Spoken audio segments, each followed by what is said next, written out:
populations of abandoned rabbits and their feral offspring are exploding in North America. British Columbia has long been among the most populated in North America. Over the last decade, the population has exploded. A few strays and a handful of colonies has turned into thousands. The abandoned pets and their feral offspring now populate hundreds of neighbourhoods throughout British Columbia. This isn't surprising given that Australia went from 24 rabbits to millions in just 50 years. It's not just BC's mild climate causing the overpopulations. Colonies have been thriving in climates ranging from Alaska to Las Vegas. And now, Alberta is on the same path. The European domestic rabbits can be classified as pets, agriculture, or wildlife, causing confusion when it comes to who is responsible for them. They're also considered an invasive species. The rabbits are cruelly abandoned, and they are dying out there. They're being hit by cars, dying from illness and parasites. They're shot and poisoned by haters, and picked off by predators. The abandoned pets remain city rabbits. They remain friendly for generations. They do cause damage. Inhumane lethal culls are being implemented. This is about to get much worse. A strain of the deadly rabbit hemorrhagic disease virus, or RHDV2, has turned deadlier. The virus had hit Canada before, but it had only affected domestic rabbits. But a new strain that also kills native rabbits and hares has broken out in the United States and is heading towards Canada. The domestic colonies are a conduit. There will be more pressure to have them inhumanely removed. The existing rabbits really need to get out of the environment, and new ones cannot be let loose. So, how can we do that? The House Rabbit Society did a great job promoting rabbits as companion animals and indoor pets. Rabbit adoptions have always been about placing 1 or 2 rabbits in a home. This may be the best deal for rabbits, but it's no longer workable for more than a tiny percentage, leaving the rest to languish in shelters or get turned loose outside. Rabbitats is developing sustainable, low-maintenance programs for shelters and sanctuaries and non-traditional methods of increasing adoptions. Rabbits are social but territorial and can be choosy about their partners. Rabbits housed in small colonies during the adoption process makes it easier to adopt out the number required. And choosing rabbits from a colony is a good option. Rabbits can still be kept to colonies and homes. Rabbits are happier and healthier living in groups. As an example, this is simple housing for a group of 12 bunnies in a very clean garage. The inexpensive burrow boxes ensures every bunny has a space and reduces territorial issues. Rescue adoption centres can be turned into sustainable fundraisers. Rabbitats has developed meet and treat programs designed to replace petting zoos and show people a better way. The no-touch events sees participants feeding the rabbits healthy treats. They bring in funding, introduce people to rabbits, increase adoptions, and provides bunny therapy. Bunny yoga and rabbit agility are also popular. A steady stream of people paid $10 each to feed our rescue rabbits during a 3-week run at a pop-up bunny cafe. The 50-minute sessions ran 6 days a week and 8 hours a day and had a capacity of 20 people, and most spaces sold out. The success of the project has inspired us to open a permanent bunny cafe.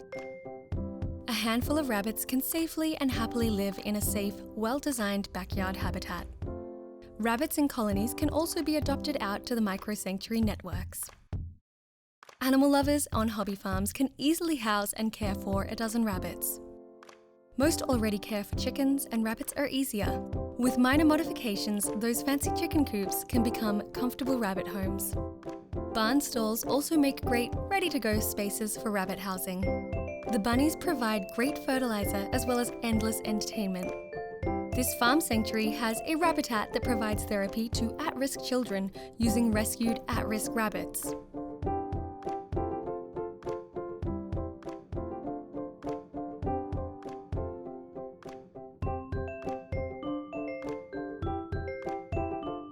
The Precious Life Animal Sanctuary in Washington State housed many rabbits in a large enclosure, constructed with help from the city of Seattle.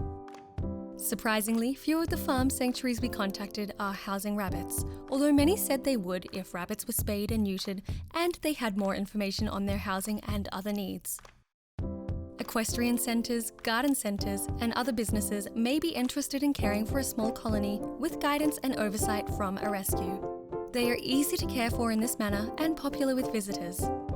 Rabbitats will have more detailed information available by request, but we thought we'd give you a rundown on how we house and care for our rabbits. A safe rabbitat will have wire on the ground to prevent the rabbits from digging out and predators from getting in.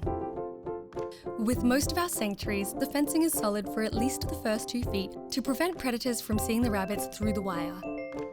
Large gauge netting can be used overhead as long as the rabbits, and especially their feeding area, have structures keeping them bone dry. Indoor-outdoor options see the rabbits contained in a dry shed area at night with room to run in the daytime. A solid roof is more comfortable for the humans as well as the rabbits, if it's affordable. These are our sanctuaries in Richmond and Surrey.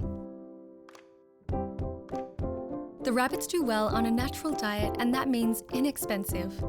The rabbits can eat copious amounts of hay and pellets, but they can also eat grass, weed, tree branches and leaves, produce cast-offs and other free vegetation. Rabbits are healthy and happy living in this manner. The costs for feeding and vet care are minimal in comparison to our shelter rabbits. Campaigns like Adopt Don't Shop and Make Mine Chocolate discourage sales, and banning rabbit sales from pet stores has a strong lobby, although it's of minimal use if all other sources of rabbit sales aren't considered. The Don't Abandon Your Rabbit campaign similarly has little value if the rabbits have nowhere else to go. Campaigns to sterilize pet rabbits would be helpful, but they are challenged by the lack of inclusion in existing programs and the low number of knowledgeable veterinarians. Rabbitats encourages the staging of rabbit-specific spay-neuter clinics and opening existing programs to rabbits instead of just cats and dogs. Shelters and rescues need to be enabled to accept every rabbit in need to prevent them ending up in the environment. Sometimes new rabbits appear to be abandoned, but they're not. They've been born in other areas and caught rides in the undercarriages of cars. The feral rabbits are spreading to other areas in this manner. The municipalities must pick up stray rabbits, especially when they appear in new areas where no other rabbits are living. The rabbits already in the environment need to be controlled as well, and that's a bigger job. Most governments are not in favour of trap, neuter and release, which is not the best option regardless. So Rabbitats encourages trap, neuter and contain. This is an issue that's going to take partnership with other governments and agencies. We also need to seek support from residents and businesses. Rabbit fans need to do their part by not feeding them. That only leads to larger litters and a more robust population. Control of large numbers of feral rabbits can be done. Rabbitats has been involved in successful rabbit control campaigns at the University of Victoria, the City of Kelowna, the Richmond Auto Mall, and Richmond's Dover neighbourhood. Those locations had large colonies. Every last rabbit was removed and they have not repopulated. For more information, visit Rabbitats Rescue Society at rabbitats.org and abandonrabbits.com.